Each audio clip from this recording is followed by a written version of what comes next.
Igihugu c'u Burundi cakiriye kuri no wa kabiri igenekezo rya 11 munyonyo huno mwaka ihuriro ridasanzwe ryishira hamwe mpuzamashirahamwe y'inkino muri Afrika.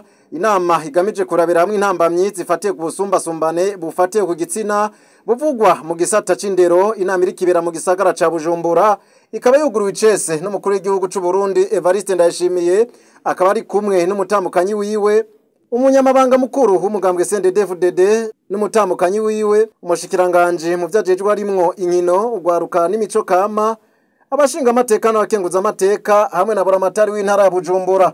Mwijambo ryo kugurura iryo huriro Evariste Ndayishimiye umukuru w'igihugu c'u Burundi yashimiye ibihugu 54 vyitabiriye iryo huriro, yongera yemerera abitabiriye iryo huriro ko leta y'u Burundi izokwamanana ntaryo mu gushigikira igisata c'inkino mu Burundi hatibagiwe guhikibanza umwigeme. Evariste Ndayishimiye akaba yemeje ko ivyo bituma abari mu gisata c'inkino biyumvanamwo ndetse bakanashigikirana muri ico gisata ibizotuma igihugu gitera imbere. Umukuru w'igihugu c'u Burundi Evariste Ndayishimiye yabandanije yerekana uruhara rw'abigeme mu nkino mu Burundi k'igihugu cabitanguye kera, aho yerekanye akarorero ko ubujejwe umugwi impuzamashirahamwe y'inkino akaba n'umushikiranganje w'ugwaruka inkino n'imico kama mu Burundi asanzwe ari umupfasoni.